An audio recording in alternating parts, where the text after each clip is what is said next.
Hi, my name's Martin Hale. I'd like to welcome you to this online info session about the Master of Cloud Computing and Virtualization. If you've got any questions during the session, you should see up on your right-hand side a little chat box.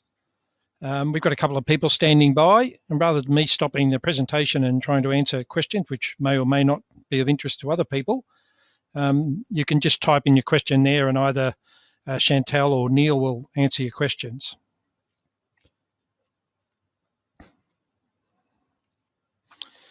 As I said, my name is Martin Hale. I've got a couple of different roles. I'm director of a company called IT Masters, and I'll explain how IT Masters fits in a minute.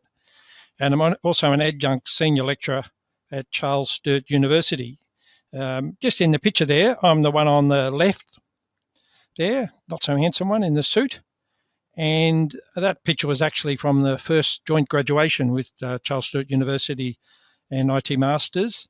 And the chap in the middle, this was in 2004, is Scott Anderson. He was our first ever graduate from the Master of Networking and System Administration. And the guy on the far right is the head of the computing school at Sturt University. That's Dr. Irfan Altaz, and he gets to wear that lovely flopping hat because he is a doctor. Just some background to the Sturt University IT Masters partnership. We first approached Sturt University at the beginning of 2002.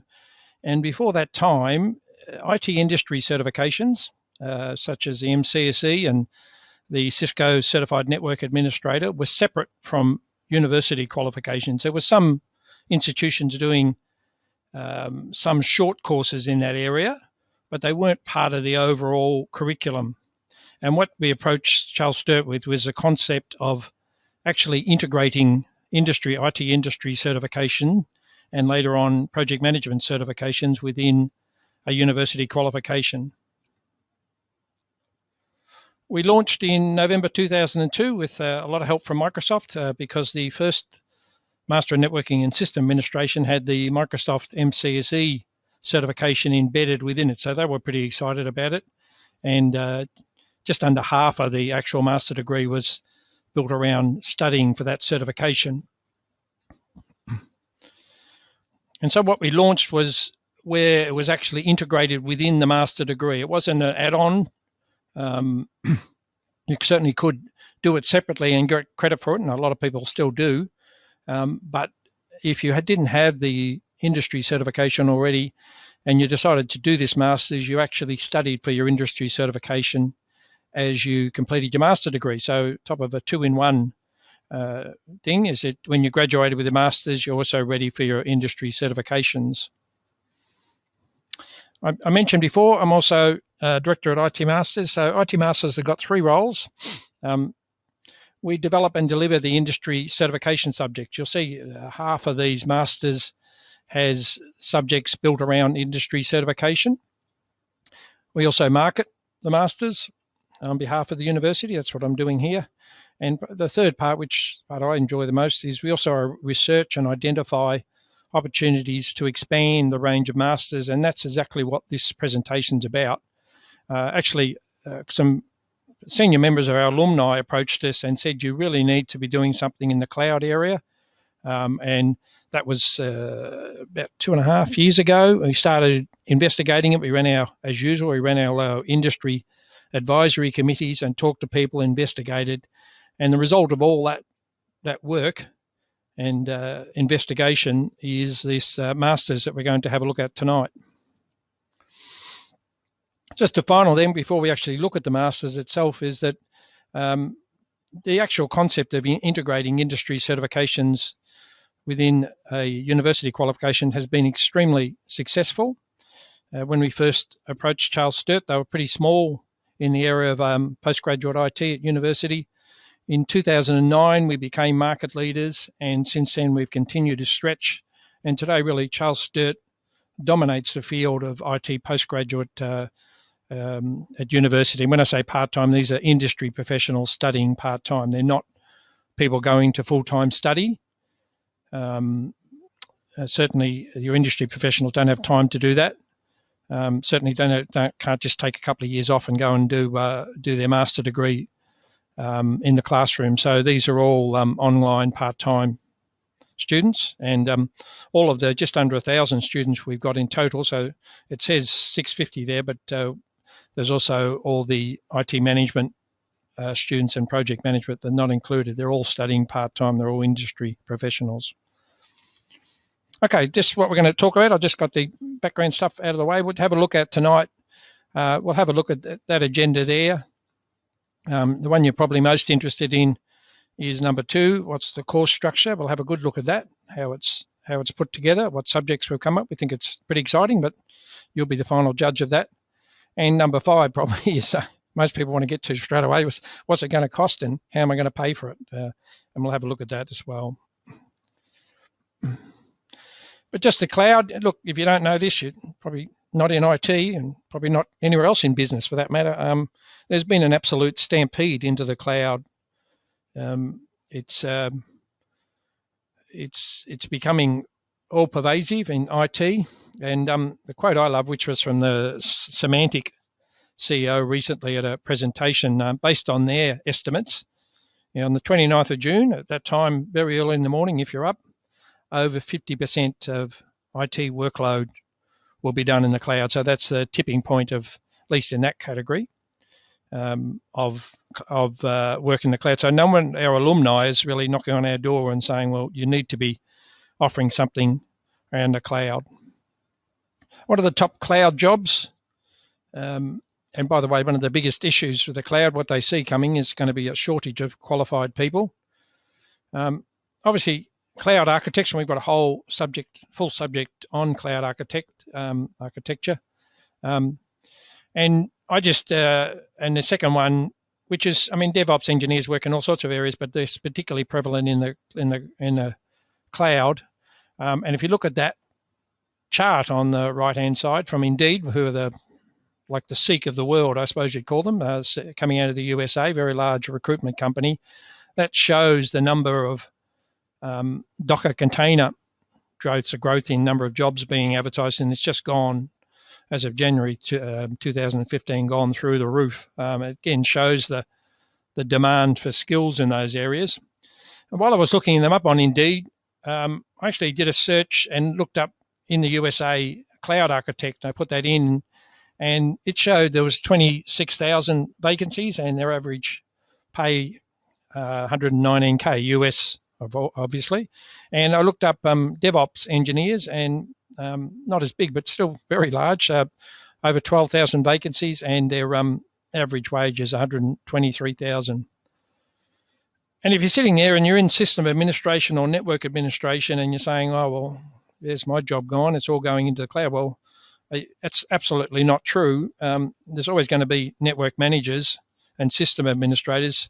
What has changed, though, is cloud and managing cloud services is or has become a core part of your network management role. And if I was interviewing for a network manager today, it's one of the first things I want to talk to them about is how up to date are they on the cloud? Are they across what is available at AWS and all the different services, and can they make the best recommendation to my company on what should be happening in the cloud? And it's not something to get precious about and say, well, we've got to run all our applications locally. The cloud is a great opportunity, and certainly in our company, a lot of our work that we used to, IT work that applications that used to run locally have gone into the cloud, but we still have a network manager. And in fact, we've got more network support than we used to have because it's really opened up our services and what we can do in the company. So, okay, course structure of the Master of Cloud Computing and Virtualization. As with all of the Charles Sturt University master degrees, there's 6 what we call university subjects and 6 subjects based around industry certification. That doesn't mean that those 6 are not university. They're all Charles Sturt University subjects, but they're different in terms of their focus and certification. I call them the more applied subjects. They're very up to date, as they have to be, because they're dealing with the latest industry certification. So that's a total of 12 subjects. we don't have semesters because we have 3 study sessions per year. There's a study session over Christmas. You get a good Christmas break, but it's still over Christmas. And the recommended load for working full-time professions is two subjects per session. So it's your first job to get into the masters. If you do the math there, it should take you an average of 2 years to complete your masters.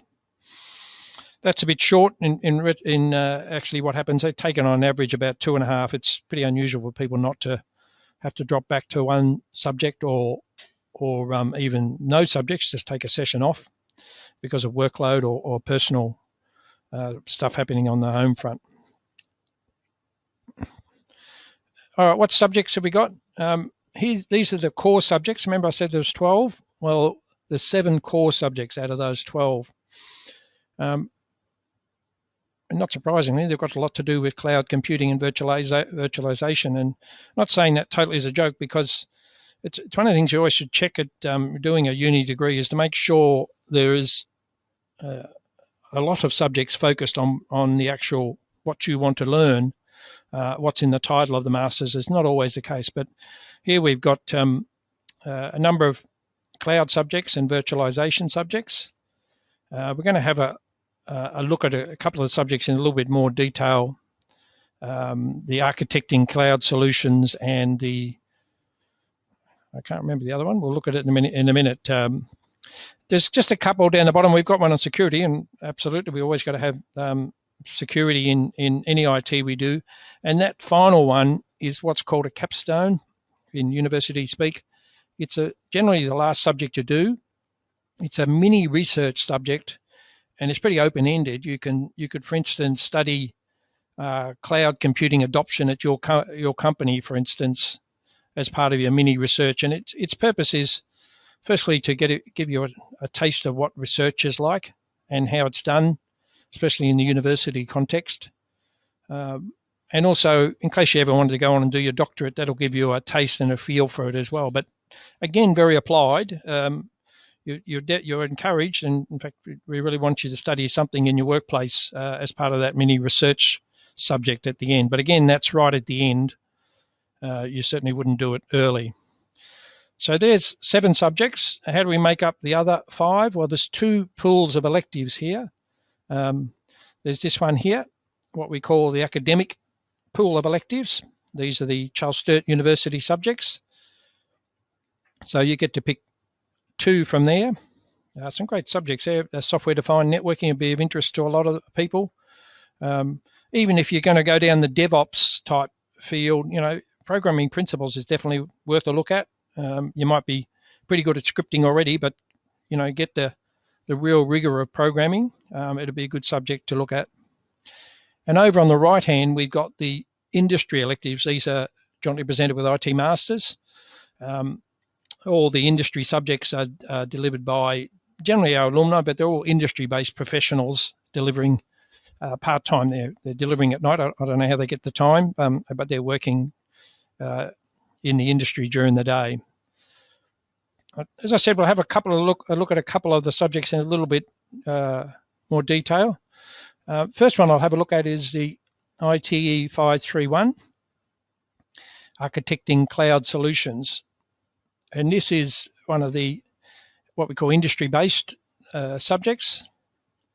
And you can pick that up straight away from the abstract. It's actually designed to help you prepare for the AWS Certified Solution Architect industry certification. So they have most of them, there's a range of certifications. They've got 2 levels of architect certification. This will help you with both, depending on which level how far you want to go with that. But not only that, certifications, IT industry certifications are fantastic, but they can get a bit, for want of a better rote learn sometimes. You've got to be ready for these multiple choice exams. And the beauty of the university subjects is it can take you in further and in different directions. And here's a good example. You look at the characteristics of a successful cloud-based implementation. Now, that's pretty hard to assess in a multiple choice certification exam, but we certainly can and do. That would be part of the certification. So part of your, sorry, not the certification, part of the subject. It'd be one of the assessments, and probably done by case study, and you would have a look at it and you'd be required to comment on it. And then as a final assessment, you'd be required to show how you would be, you'd actually apply it. Again, pretty hard to test in a multi-choice exam, and use a set of project requirements, and to design an optimal cloud-based system, as you'd expect in a subject on architecting cloud solutions. Okay, that's subject. Let's have a look at another one. This is one of the university, what we call the academic electives. No, it's not electives, it's one of the core ones, sorry. Cloud privacy and security.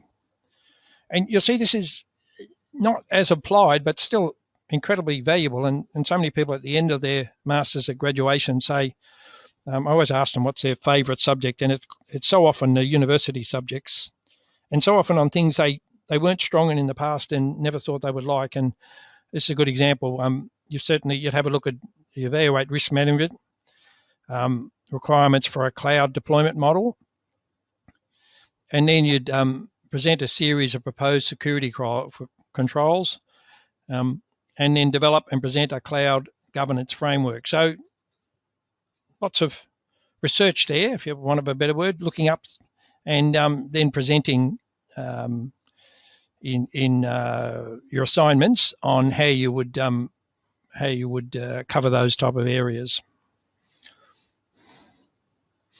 How will you study? If you haven't done distance ed with Charles Sturt University before, we have, I didn't put the slide up, but we're easily the largest provider of distance education as well.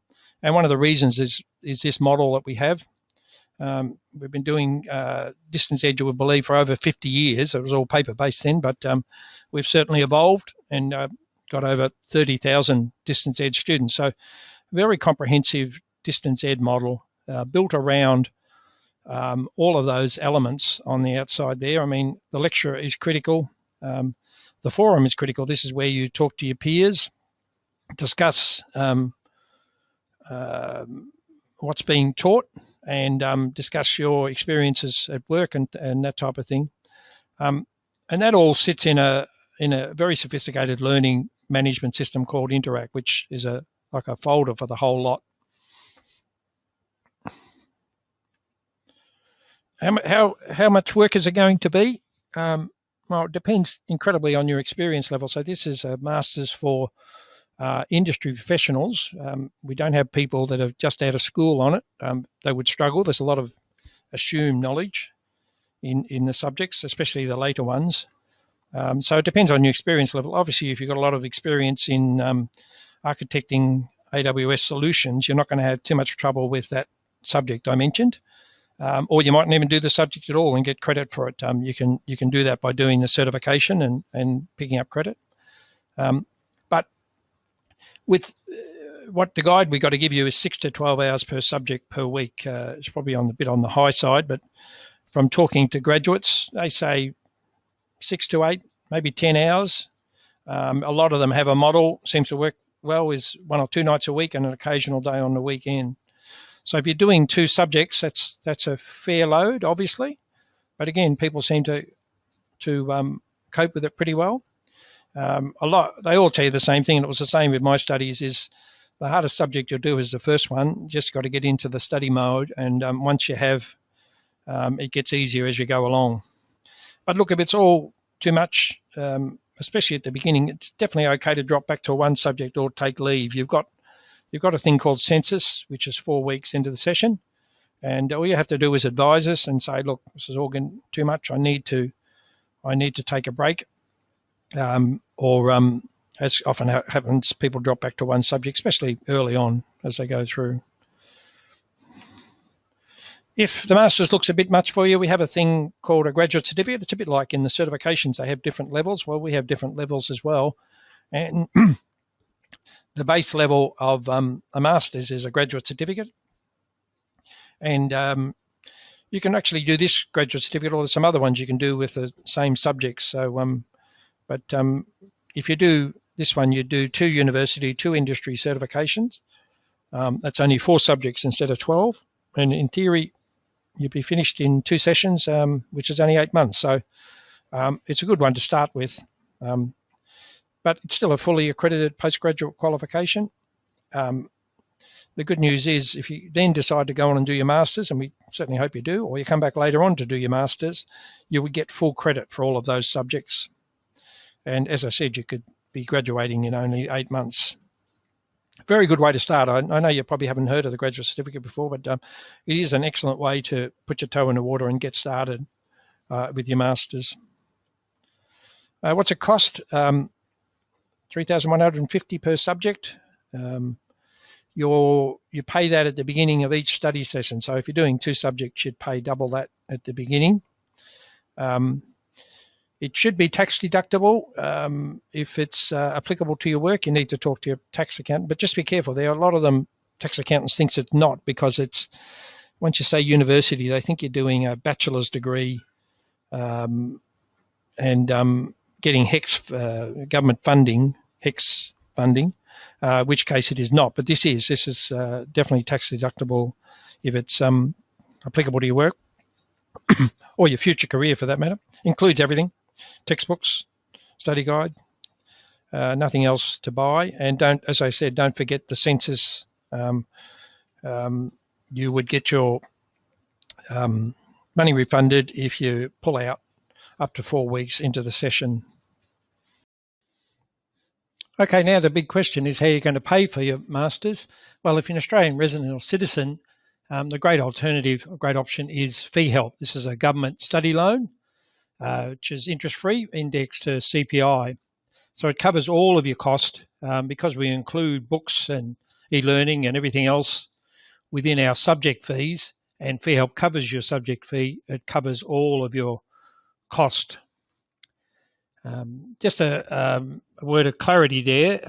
Some people think they're then going to have to pay a 25% loan fee on top. Well, that's only for undergraduate HECS funded positions. This is a full fee postgraduate, so there is no loan fee.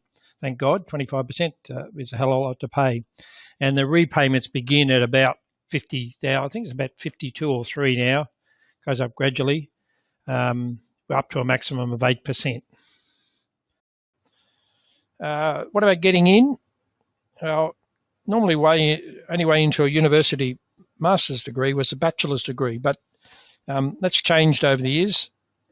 I remember the first intake we ever had, and that chap I pointed to in the first photo, Scott Anderson, applied, who didn't have a bachelor's degree, but he was a triple CCIE and had just about every other industry certification, very senior in the industry.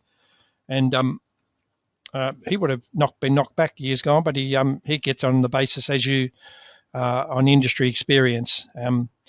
Generally, the rule of thumb there is 5 years industry experience, but there's exceptions. A graduate certificate has exceptions depending on what type, your level of experience. If you're in that situation without a bachelor's degree, up on the IT Masters website, there's a form called Am I Eligible? Go out and fill it out. Take you 5 minutes, and we'll get back to you and advise you of that. And the other thing it'll advise you of is the level of credit that you could be entitled to. So well worth doing, actually, well worth doing for anyone to, before you enrol, have a look. Credit. One way to cut down on the amount of study you got to do is get some credit, and a lot of our students do. We have credit available in 3 different ways. The first one, and the most common, easily the most common, is for IT or project management industry certifications. The one caveat there, well, a couple of caveats actually, it has to be a certification you achieved in the last 10 years. So for instance, Windows NT4 would not be applicable, but Windows Server 2012 would be. We cover most of the mainstream industry certifications, providing they meet a standard that there's enough effort and rigor in them that they would qualify. So things like the Cisco and VMware, Microsoft Project Management Institute, any of the mainstream ones we've generally assessed. And if you've got one that's you think is applicable, you can apply, and we could have a look at it, but I think you'll find most of them are covered. The second way you can get credit is previous academic studies, again, within the last 10 years. The way this works is if you have a look at your subjects in the course you're interested in, and you see one or two that you think you've already covered in other subjects, either with Charles Sturt or with another uni, not totally covered, but they've got a good coverage of them, you would then provide us details with your application, and we'll have a look at them for credit. They need to be at postgraduate level, the same level academic studies. And the third way you can get credit, which is a new way, is that IT Masters runs regular short courses. About every couple of months now we're running them. They're normally 4 to 5 weeks. Their main purpose is to give you a taste of what it's like to study with Charles Sturt, and at the end there's an assessment. Now, if you do 3 of those live ones and pass them, you can apply for a subject's credit, but only one subject. There's a maximum one subject for that level of credit in one of the unspecified credits. There's an overall caveat on it. You can only get 50% credit. Example of someone who got 50% credit was Scott Anderson that I mentioned in that photo at the beginning, our first ever graduate. Now, he was a triple CCIE and a whole range of other industry certifications, and he picked up the maximum level of credit. So hence he finished very quickly, finished in 2004, and that's one of the reasons he was our first ever graduate.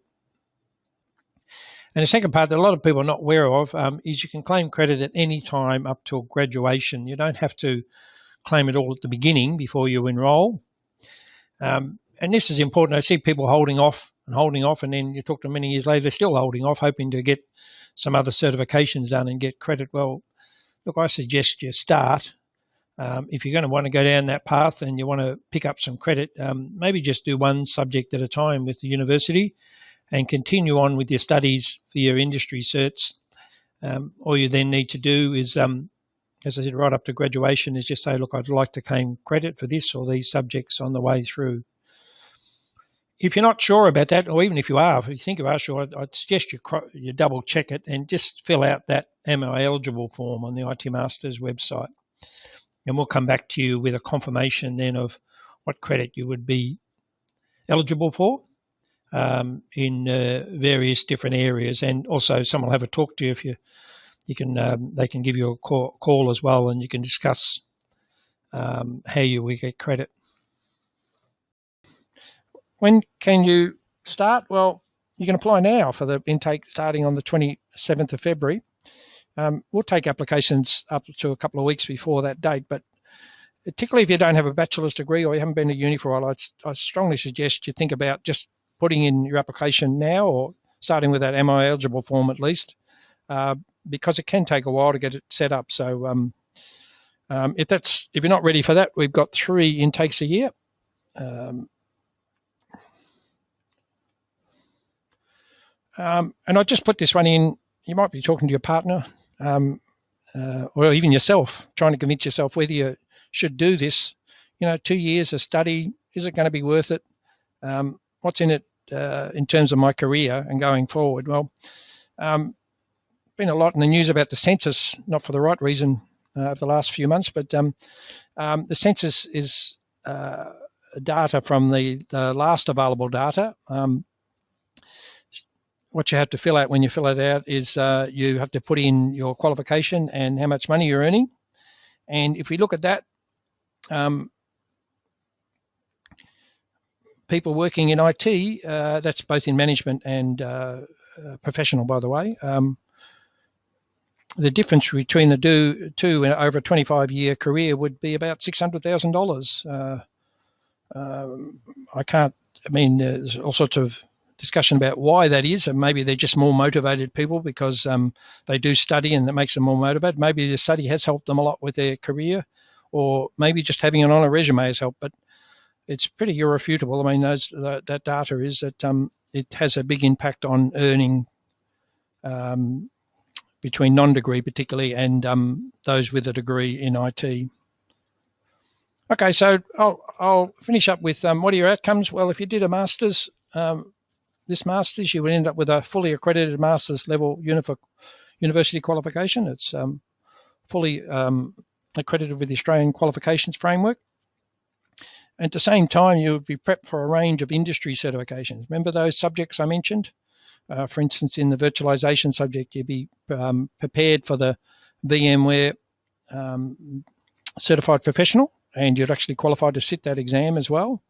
And plus, just an attempt at a joke to finish off with, the alumni and students get a 25% discount on the Charles Sturt University winery, and they're a lovely drop. So it'd be a great way to graduate to celebrate your graduation, and I'd love to see you there, graduation in a couple of years. You can tell me what your favourite subject was, and tell me what your least favourite subject was as well. We're always there to listen and interested in your feedback. Okay, you got any questions? Well, you can type them in on your question box if you haven't already been doing them. But you can also email us. Or God forbid, you can even pick a phone up these days. It's unheard of, but we occasionally get a phone call. You can call us here at IT Masters. You can call the uni as well, but it's probably better to ring us because we only deal with these subjects, these courses, so we know them in a fair bit of detail. So call us on that application. Call us on that number. And a final note, particularly if you haven't been to uni for a while, or that matter at all, never. We are here to help you with your application, so don't hesitate to call us if you've got any questions about what to do and what you need to do. Okay, thanks for listening, and good luck with either this or whatever you end up doing with your career. Thanks again.